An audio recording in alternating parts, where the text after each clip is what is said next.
అందరికీ నమస్కారం అండి. Welcome to our channel. YCP పార్టీని తలుచుకుంటుంటేనే ఒక సామెత గుర్తొస్తుందండి. పైన పటారం లోన లొటారం. సో ఈ సామెత ఎందుకు యూజ్ చేస్తారంటే మన పెద్దవాళ్ళందరూ కూడా చెప్పడానికి అంతా గొప్పగా చెప్పుకుంటారు కానీ లోపల ఏమి ఉండదంటారు చూసారా. అంటే కోట శ్రీనివాసరావు గారు డైలాగ్ ఉంటుంది, మేము డైలాగ్, లోపల ఏమీ లేదు మొత్తం డొల్లా అంటారు చూసారా. ఇప్పుడు వైసీపీని తలుచుకుంటుంటే నాకు అదే గుర్తొస్తుంది. ఎందుకు నేను సడన్గా ఈ టాపిక్ మీద వీడియో చేస్తున్నాను అంటే ఒక్కసారి ఈ వీడియో చూడండి, దాని తర్వాత మనం డిస్కస్ చేసుకుందాం.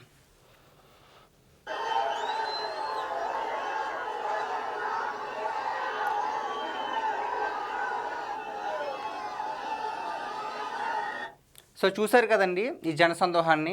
ఇది ఎప్పటి వీడియో అంటే జగన్మోహన్ రెడ్డి గారు బంగారుపాళ్యం వెళ్ళారు కదా, మామిడి రైతులు పరామర్శించడానికి వెళ్ళి మొత్తం ట్రాక్టర్లో ఉన్న మామిడికాయలు కింద వేసేసి తొక్కించేశారు కదా. సో అప్పుడు జరిగిన ఈ వీడియోని నిన్న సాక్షి మీడియాలో కావచ్చు, అలాగే వైఎస్ఆర్సీపీ అఫీషియల్స్లో కావచ్చు ఏమని వేసుకున్నారంటే, జగన్మోహన్ రెడ్డి గారు నిన్న నెల్లూరు పర్యటన వెళ్ళారు కదా, నల్లపురెడ్డి ప్రసన్న కుమార్ రెడ్డి గారిని అలాగే కాకాని గోవర్ధన్ రెడ్డి గారిని కలవడానికి వెళ్ళినప్పుడు అప్పుడు ఈ వీడియో క్లిప్ని ప్లే చేస్తున్నారు. ఏమని, జగన్ చూడడానికి వచ్చిన జనసందోహం అని చెప్పేసి అప్పుడు ప్లే చేసుకుంటున్నారు. అంటే ఫేక్, ఇది కూడా ఫేకే, జనాలను కూడా ఫేక్. ఇంతమంది జనం వచ్చారని చెప్పేసి జనాలను మోసం చేయడానికి మొన్న ఎప్పుడో జరిగిన పర్యటన క్లిప్ తీసుకొచ్చి ఇప్పుడు పెడుతున్నారు. పైన పటారం లోన లొటారం అని చెప్పాను కదా, ఇదే. సో నిన్న కాక మొన్న అనుకుంటే ఒక 2 days బ్యాక్ గోరంట్ల మాధవ్ గారు ఒక ప్రెస్ మీట్ పెట్టి చాలా గొప్పగా చెప్పారండి జగన్మోహన్ రెడ్డి గారి గురించి. జనం అంటే జగన్, జగన్ అంటే జనం. ఒక తుఫాను వచ్చినప్పుడు, ఒక ప్రకృతి వైపరీత్యం వచ్చినప్పుడు ప్రభుత్వం ఎంత శ్రద్ధ తీసుకుంటుందో జగన్మోహన్ రెడ్డి గారు బయటకు వచ్చినప్పుడు కూడా అంతే జాగ్రత్తలు తీసుకోవాలని చెప్పేసి ఒక గొప్ప ఉదాహరణ అయితే ఇచ్చారు. సో అలాంటి జగన్ అంటే జనం, జనం అంటే జగన్ ఇప్పుడు ఏమైపోయింది? నిజంగానే మీరు వెళ్ళినప్పుడు జనం లేక ఇలాంటి క్లిప్స్ చేసుకున్నారా? సో నేను చెప్పింది అబద్ధమే అనుకోవచ్చు. ఒకసారి ఈ క్లిప్ని సరిగ్గా అబ్జర్వ్ చేయండి.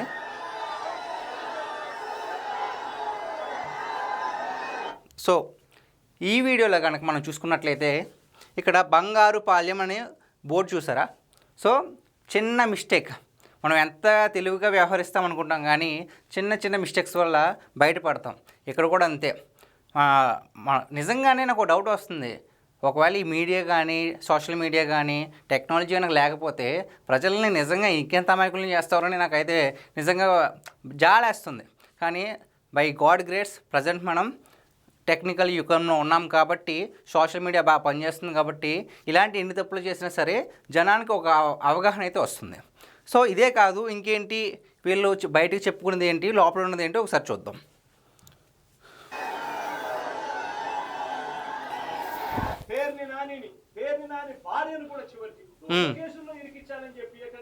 ప్రయత్నం చేస్తే కానీ ఏ మాటకు ఆ మాట దీంట్లో చెప్పుకుని తీరాలి. చంద్రబాబు నాయుడు గారు మాత్రం అతను ఎన్నిసార్లు కలిసినా, నాని భార్యను అరెస్ట్ చేద్దామని చెప్పి ఎన్నిసార్లు కలిసినా ఆయన మాత్రం పొరపాటును కూడా మైండ్ ఏమన్నా చెడిందంటే ఇంట్లో ఆడవాళ్ళకి అరెస్టులు చేయడం ఏంటి? మన టార్గెట్ పేరు నాని గారు, ఆయన వేసేయండి సార్, ఆడు కొడుకును కూడా వేసేయాలి సార్. సరే నీ కక్ష ఆడు కొడుకు మీద కూడా ఉంటే ఇద్దరిని చేసేయండి, అంతేగాని ఇంట్లో ఆడవాళ్ళ మీదకంటే తప్పుడు పనులు అని చెప్పని ఆయన నడుచుకుంటూ వెళ్ళిపోయారు.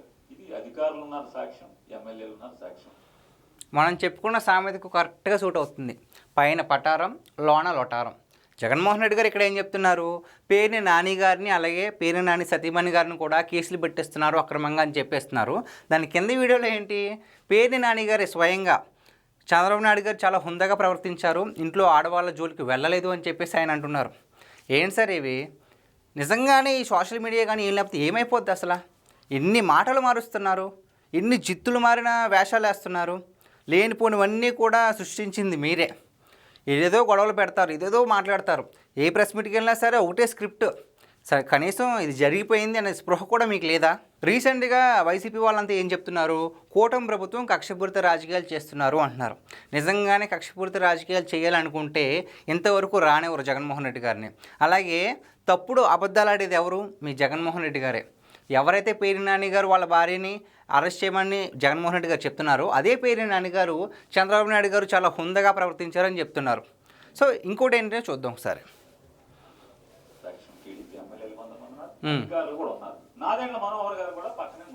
ఓకే, నెక్స్ట్ ఏంటో చూద్దాం.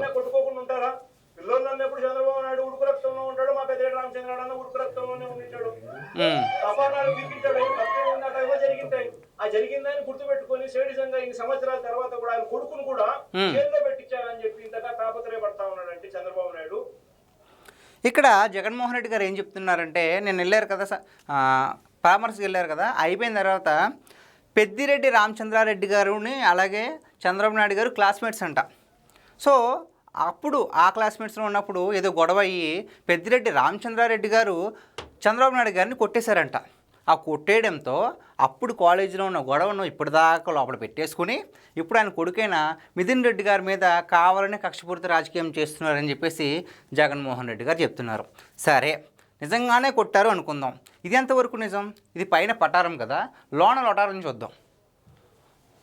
నా పేరు professor Subrahmanyam Naidu, farmer Deen and director, central university Pondicherry, member ICSR. Peddireddy Chandrababu Naidu గారిని కొట్టాడు అనేది నేను వీడియోలో చూశాను. చంద్రబాబు నాయుడు గ్రాడ్యుయేషన్ 1972లో అయింది. అంటే చంద్రబాబు నాయుడు రీసెర్చ్ స్కాలర్ గా ఉన్నప్పుడు నేను పెద్దిరెడ్డి ఫస్ట్ ఇయర్ లో ఉన్నాము. How Peddireddy becomes a classmate of Chandrababu Naidu? ఏం జగన్మోహన్ రెడ్డి గారు, మీరు మాట్లాడింది సరేనా? ఇంత చిన్న లాజిక్ ఎలా మర్చిపోయారండి? ఏంటి సార్, అసలు వీళ్ళిద్దరూ క్లాస్మేట్సే కాదు అని చెప్పేసి పెద్దిరెడ్డి రామచంద్రారెడ్డి గారి క్లాస్మేట్ ఇక్కడ ఉన్నారు, ఆయనే చెప్తున్నారు. సో దీన్ని బట్టి మనం అర్థం చేసుకున్నది ఏంటంటే, ఎదుటి వారి మీద ఎలాంటి అయినా సరే వేసేద్దాం, ఎలాంటి అభాండాలైనా వేసేద్దాం, మనకు కావాల్సింది ప్రజాదరణ, ఏం చెప్పినా సరే గొర్రెల్లా వింటారు కదా అనుకున్నారు. కాదు, వినరు. చాలా అప్డేట్ అయిపోయారు జనాలు. మీరు అనుకున్నదంతా కూడా 1950s ముందు, ఇప్పుడు 2025. సో మనకు స్వతంత్రం వచ్చి చాలా కాలం అయింది కాబట్టి అందరూ చదువుకుంటున్నారు కాబట్టి అప్డేట్ అవుతున్నారు. అయ్యా జగన్మోహన్ రెడ్డి గారు, ఎందుకండి ఇలాంటివన్నీ కూడా చెప్పేసి అడ్డంగా ఇరుక్కుపోతారు? ఈరోజు నేను పైన పటారం లోన లొటారం అని నా చిన్నప్పటి నుంచి వినడమే కానీ ఫస్ట్ టైం ఒక ఎగ్జాంపుల్, పైన ఏమో పటారం ఉంది, లోనేమో లొటారం ఉంది అనిపిస్తుంది నేను వీడియో చేస్తున్నప్పుడు కూడా. సో గైస్, ఇది ఈరోజు మన వీడియో. సో నేను చేసిన ఈ వీడియో మీద మీ విలువైన అభిప్రాయాన్ని కామెంట్ రూపంలో తెలియజేయండి. Thank you so much.